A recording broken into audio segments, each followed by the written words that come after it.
Hello. Uh, Schools. Oh, bloody hell. During the lockdown, my daughter goes to a special school, and they weren't too bad. They did contact her once a week. You know, that she could have done with a lot more. I've told them, you know, that she could have had a lot more conversation. But, you know, at least she got something. My son, all he got was work. Work, work, work. Just sent him work. My son's about 15. My daughter was 11 then. She's 12 now. And as soon as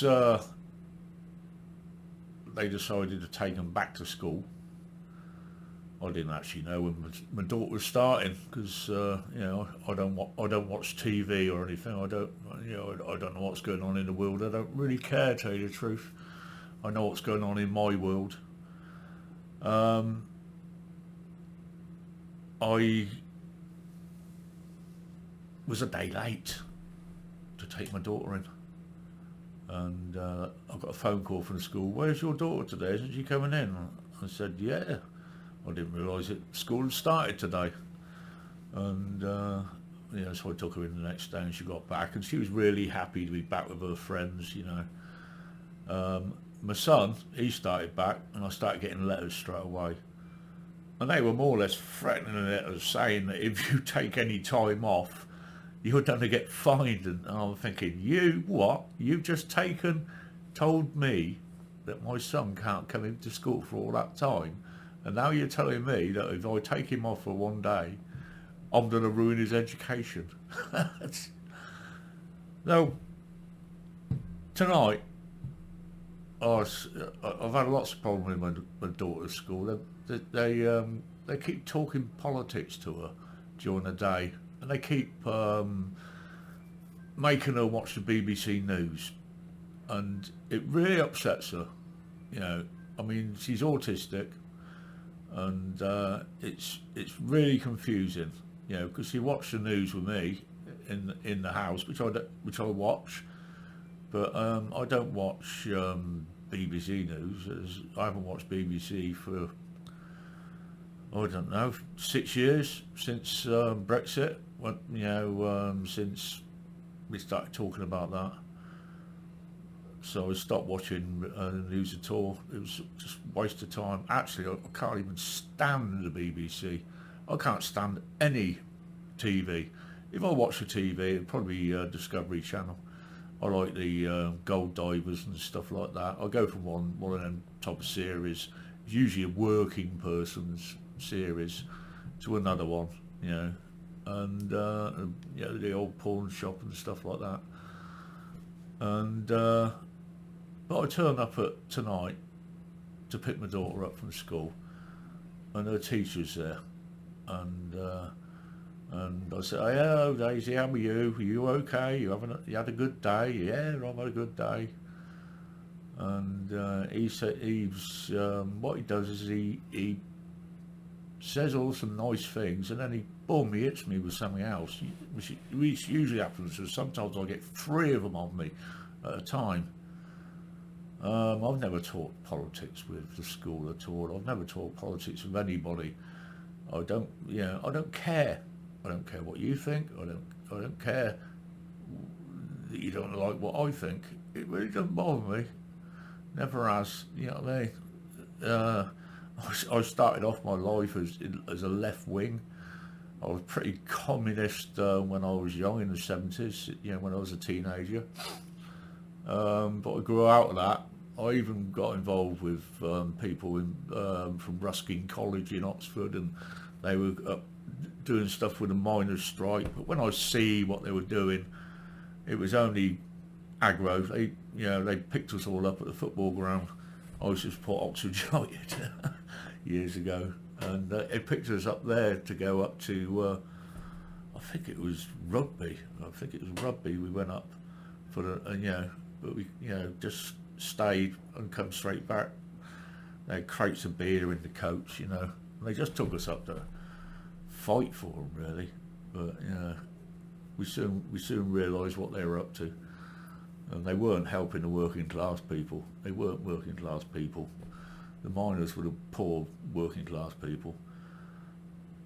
But over the years, you grow up, and you grow out of communism. You grow into, I still love the idea of communism, but I believe that all of us should have enough. All of us should be wealthy. There's enough money in the world. There's enough of everything to give all of everybody in the whole world a good living. There's no reason why anybody has to be poor. It's only greed that makes people poor. Anyway, back to the school. I turned up there tonight, and the teacher said, after buttering me up first, as usual, he says, "Oh, and Daisy said, you wouldn't like my opinion on Trump." And I just, what are you saying? Hey, I said, I wouldn't know what your opinion is. And I said, I know what my opinion is. Until someone shows me some proof that that he's done anything wrong, don't go and tell me about it. Show me some proof. I need proof. And I got plenty of proof that the other side has done stuff wrong. And we look at Bernie Sanders and the stuff he's done in Ukraine. And that Hillary Clinton, I mean, I see something, I've seen so much horrible stuff, horrible stuff on her, and I've seen a video, and I honestly felt ill for days afterwards, and I wouldn't recommend looking. I wouldn't recommend going down the rabbit hole anymore. I wouldn't recommend going looking, because it's already been done. There's enough people that's already seen it, and we can explain what we see, but honestly, it makes you ill if you see a lot of this stuff. When you start going searching, if you see a lot of this stuff, and of course we've had so much time at home to search, and it's revolting. It is really revolting. But the teacher said to me about the politics, and I'm thinking, well, what? I said, I'm not even going to talk politics with you. I said, I'm not interested in talking politics with you. What your opinion is your opinion. I don't care. And I don't care if you know my opinion. But he was very red-faced, and he come out, and it looked like he was coming out to have a really, big argument. And my daughter was really upset, really. She was really upset. And then I said to her afterwards, I said, Daisy, I'm not political at all. I said, I would like both parties to be torn down. I said, I tried to explain to her that being autistic, you just can't explain to her. I'm a constitutionalist, really. I believe in the constitutional, and I believe that politics gets in the way of it and just puts laws in to dumb it down. And really, I would like to see this country have its own parliament. I mean, you've got one now in Scotland. You've got one in Ireland. You've got one in Wales now. I mean, Wales has never been its own place. It's always been part of England. But England, we're run by Britain. I've never thought myself as British. My dad was Scottish. My dad was from Wick in Scotland. I've never been there because I was born in Oxford. But I consider myself English. I was born in England. I've lived in England all my life, probably every town in England. And I consider myself English, not British.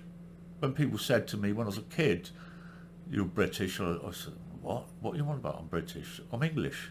What are you talking about? I'm English." And I was brought up by a Welshman. My stepdad was Welsh. His family were from a mining town, Pontycymru or something like that, in Wales. And my step-grandfather, he walked from Wales to London to get work, I think in between wars. So they had a hard life, but I can't remember him ever being very political. You know, he was more into getting pissed, I think. But it upsets me that I can go into the school and they're showing my daughter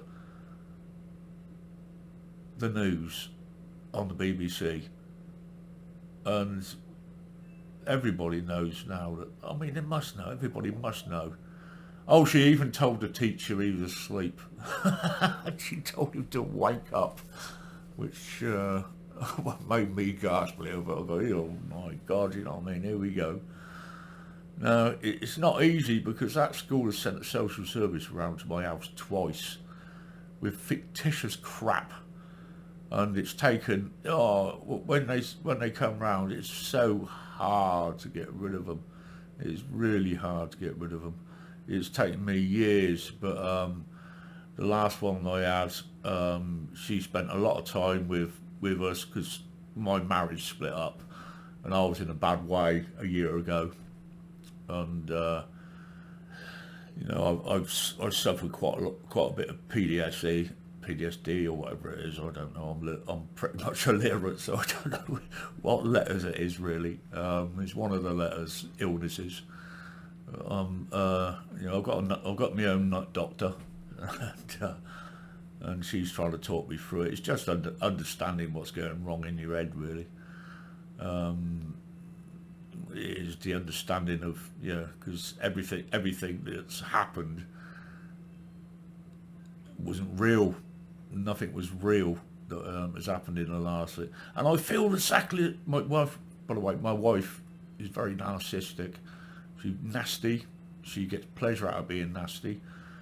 Her idea of life is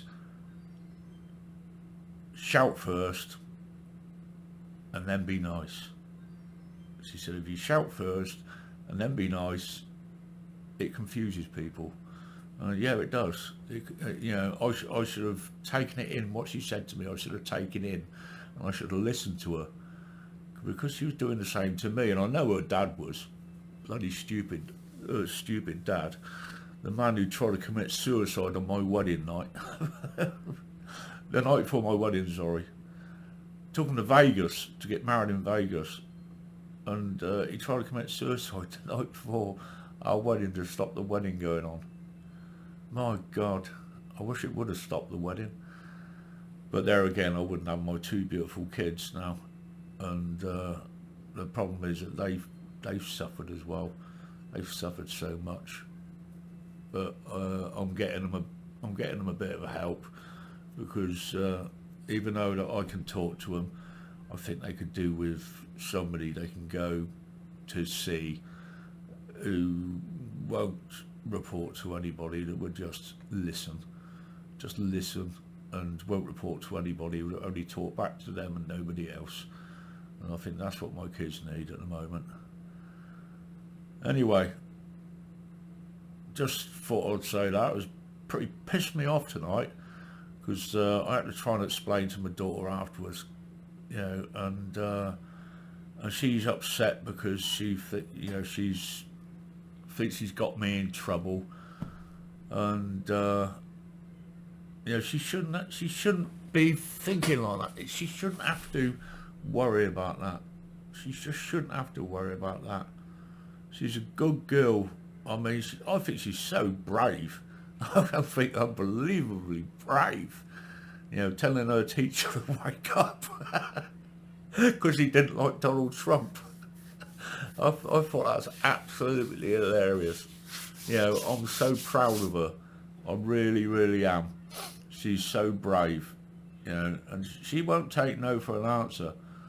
And I can tell you, if they come with a needle in her direction.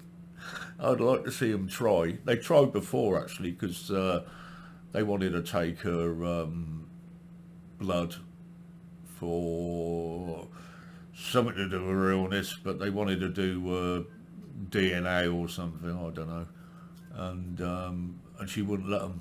She wouldn't let them. And in the end, my ex-wife, she took her to the hospital herself to get her to do it. I didn't think it was important, but my wife seemed to think it was important and took her. But I think the school thinks it's more important. But it hasn't helped her out. I obviously think the first injection she had made her the way she is, and I've always believed that. And I met the man in Oxford that a long time ago that said that to Tony Blair, the man that doesn't live anymore. That's what happens to you if you go and blab. It's still a dangerous world, but I think we're coming into a new, great, lovely world where people will do something for themselves but do things for other people at the same time. If someone builds a building, I think they should build a nice bit of green or something the same size. Make something good. If they're building something bad, make something good as well to cancel out the bad. You shouldn't just chuck up these horrible buildings everywhere. There's a nice thing in a town up the road from me in Wimborne. There's an old, I think it's going to be old people's homes, but there's a line of them by the river.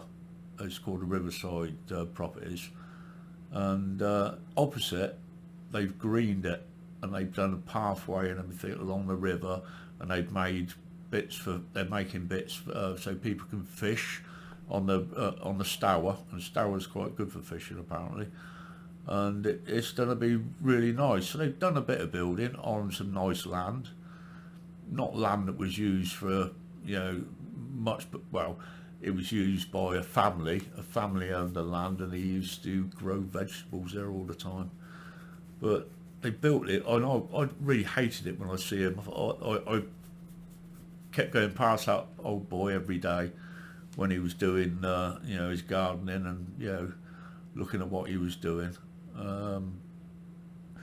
When they started building on there, it upset me, but now they're doing the work opposite. It sort of cancels it out a little bit. It makes it, oh well, at least they've done that. They've made the area better and not worse.